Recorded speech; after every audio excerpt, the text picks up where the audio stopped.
I've got COVID again. So this is the second time I've had COVID in 6 months. This time around, it almost feels weird, man. I hardly feel sick.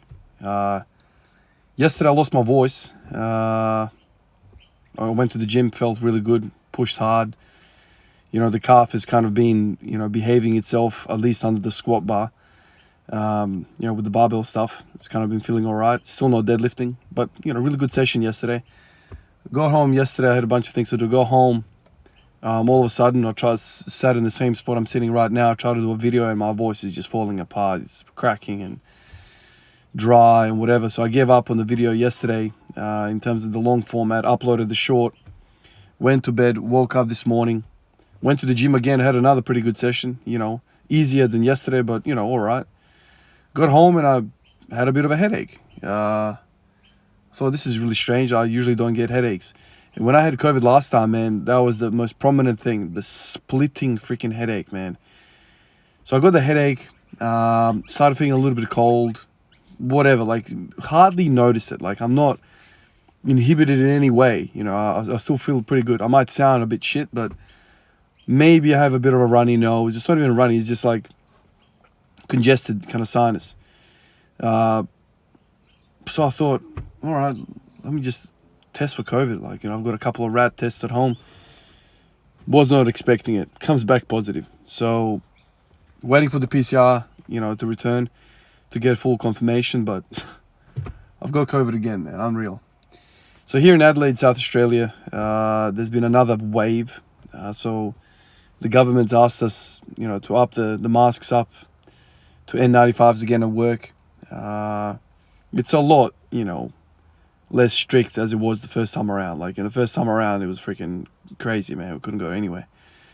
So anyway, the cases seem to be on the increase this time around again after seemingly, the world forgetting about COVID for at least 6 months. That's what it feels like anyway. Anyway, now there's a bit of a spike in the area, and so I got it. I mean, this variant, whatever the hell it is, feels like a nothing variant, man. I don't know. I mean, I don't want to jinx myself. I don't want to, speak too early, but I don't know. I might get fevered later on tonight. I don't know. But it feels a lot different to the first time. So, this morning I went to the gym and I worked up to 160 with the wide squats, just, single. Just feeling it out a little bit. Went to front squats and I did some overhead pressing and yeah, I felt pretty good. Tomorrow I had plans of doing deadlifts. and now with this COVID,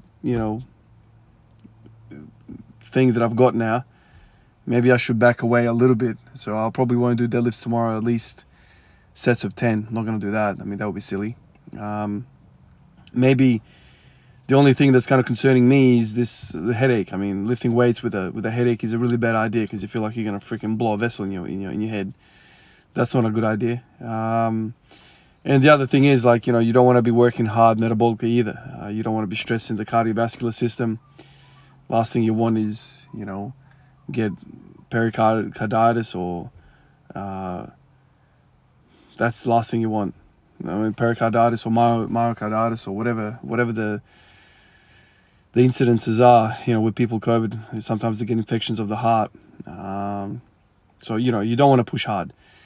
So I guess here we go again, man. I'll have to be at home for the next 7 days, which is freaking biggest frustration. I've got the World Cup to watch. I've got the NBA to watch, I guess. It's a nuisance for the family, right? Because, when my wife goes to work, I can't take the kid to school. So then it impacts the whole family and it's just a nuisance, really. But I better stay away from everyone and that's kind of, what I have to do. But just unreal, man. 2 steps forward, 3 steps back. That's what it feels like.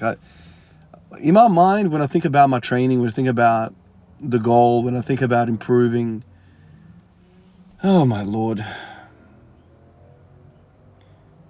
I think about these things in a vacuum, right? I try to think about it like I'm a professional athlete. Okay, what do I need to do to improve? But really the the way I should be looking at is, okay, so next January that comes around, already November, man.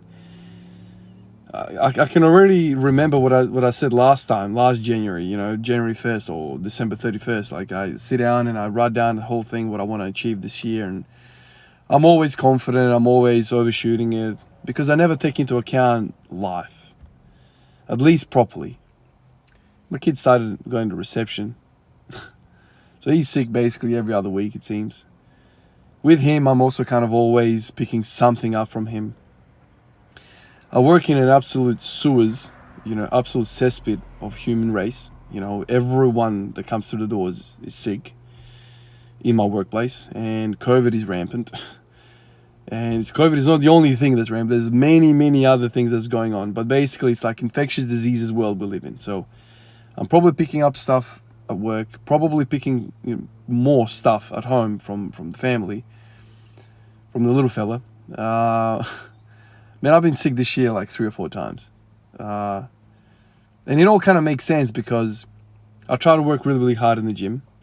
And if you think to yourself that the gym is the only thing that's stressing the organism of yours, it's a foolish thing. Stress all gets pulled out of the same barrel. So the stress that you induce to yourself in the gym, at work, family, stresses of life, it's all out of the same barrel, man. And so if you absolutely tap yourself out with a pig squat routine, or you do a 10 by 10, or you do some crazy ass shit in the gym, and you really wreck yourself, and then you get up early in the morning, the following morning, before work, before a day shift, you come into the garage and you do another little workout.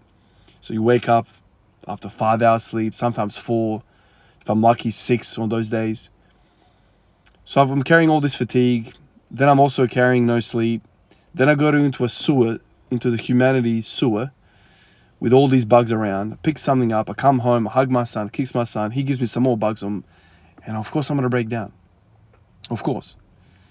I'm not in a vacuum. There's so many things impacting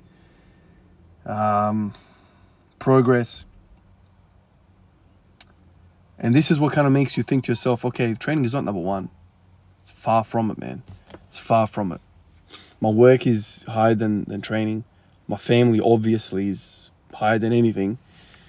And then you kind of roll around November, December, and you start kind of thinking to yourself, all right, what are the numbers I did this year? And you're like, shit.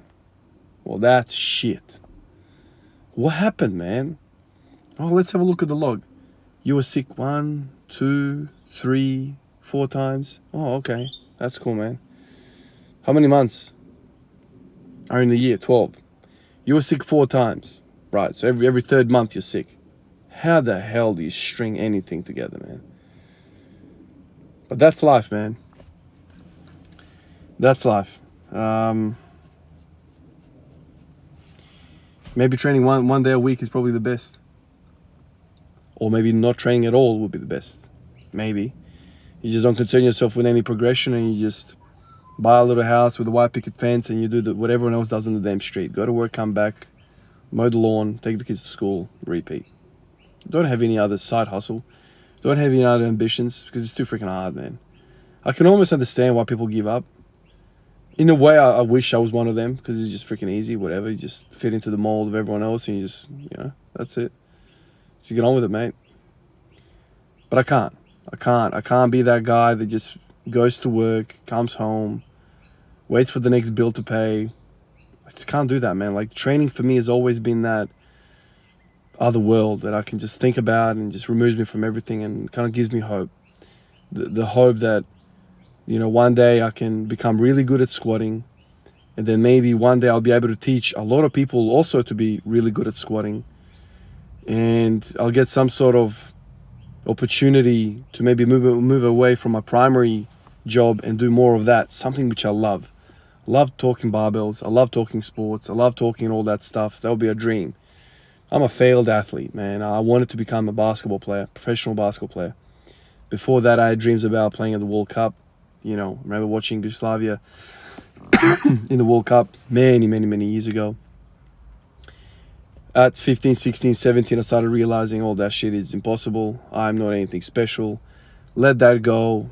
started kind of working towards the normal way of life with the white picket fence, the house, the wife, the kids, all that stuff. Don't get me wrong, it is all great, but I always had ambition to do something abnormal. You know, I always felt fire in my belly that I can outwork people, and I always felt like if I do more than the neighbor, I should be able to be in a better position than the neighbor. I love squatting, I love training. That's always been the thing. Why don't I just continue training and maybe excel at that on the side and hope one day that can become the primary thing. However, there is reality. And dreams are great when you're a kid, but it starts to get very, very heavy very, very soon. You know, as soon as you start, you know, creating a family for yourself, then you start seeing all these other requirements. I don't want to say burdens, because burdens is like a negative thing, but responsibilities which take you away from your self-ambition, your dream towards other things. You know, I have to provide, I have to look after people, you know, I have to, sometimes I've said this to my wife, man. I mean, I'm fortunate, I'm very, very lucky, but if I didn't have this luck, if I didn't have, you know, her in my life, or definitely would be no kids if she wasn't in my life, I'll probably be living in some like 1-bedroom apartment somewhere really far away from the city that cost me like $100 a week or something like that. I'll put a freaking squat rack in the damn kitchen and I'll just squat. You know, I'll work 1 day a week at the hospital just to sustain myself, and that's it. Like, obviously that will be a very, very sad individual, and the fact that I have what I have right now is a much, much happier existence. I won the lotto, you know, with meeting my wife and having a family and everything that I have right now. That's, don't get me wrong, like, I'm blessed. But in terms of the squatting world and the athletic world, it's hard to kind of fit in because of the things I just mentioned. I'm always sick, man. I'm always sick. I'm always doing a night shift. Just think about this, right? So I've been sick, I think, four times this year. COVID killed me like 6 months ago. Like, I was bedbound for like 4 days. So I've been sick for 4 days, 4 times, probably each lasting a week. And then after that week, probably another week to get back to like normality. And then on top of all of that, you put in the night shifts. What do I do now? Why is the night shift such an important thing? Well, because I'm a piece of shit when I'm doing a night shift. I don't have sleep. I don't have food. It's a very, very non-productive time in my life. Okay, so how many night shifts do I do a year? I don't know, man. At least 2 or 3 a month. 2 a month, minimum. Okay, minimum. So then you start to see patterns forming. You start to zoom out and be like, oh shit, all right. You've had a bad year, man. How the hell are you supposed to create positive adaptations in your body when you're shitting down your own neck every month? Basically.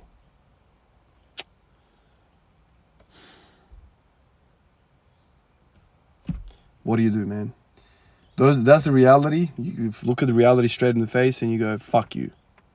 I'll continue squatting. I'll continue banging my head against the wall. Why? Because I'm insane. I'm insane, man. I gotta be put away somewhere, locked up. You know, prevent me from access to the barbell. Because if I see that damn barbell in the squat rack, I'm squatting the shit out of it. I'm squatting the shit out of it. And one day they're gonna put me in a nursing home, and my only request is gonna be, I need a freaking squat rack.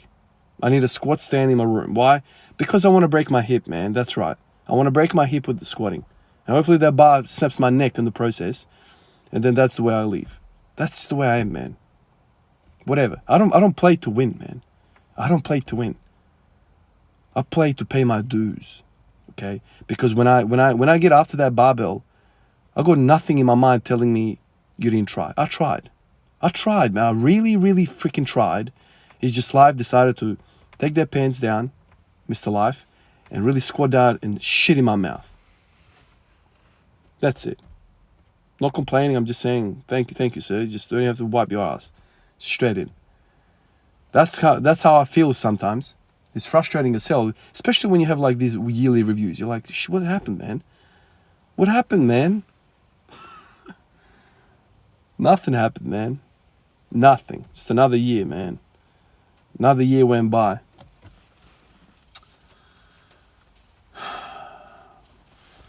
And then after I've had a bit of a vent like that, I think to myself, come on, man. You're lucky as hell. You have health, you have family, everything's beautiful. And I do not want to sound ungrateful. That is not what I'm trying to do here. But in that little vacuum of talking about the barbell, it's frustrating. And if I wasn't frustrated, I wouldn't give a crap about that thing. I do. And so in that little vacuum, when I says that part of my life, it's frustrating because it hasn't progressed. I feel like I haven't progressed as well as I wanted to. But then you start to kind of unravel things and you start to look at things and you're like, of course, man, of course you haven't progressed. Here are the reasons. Screw your reasons, man. I'll still continue doing it. That's the way I am. Appreciate you guys. I'll catch you in the next one. Peace out.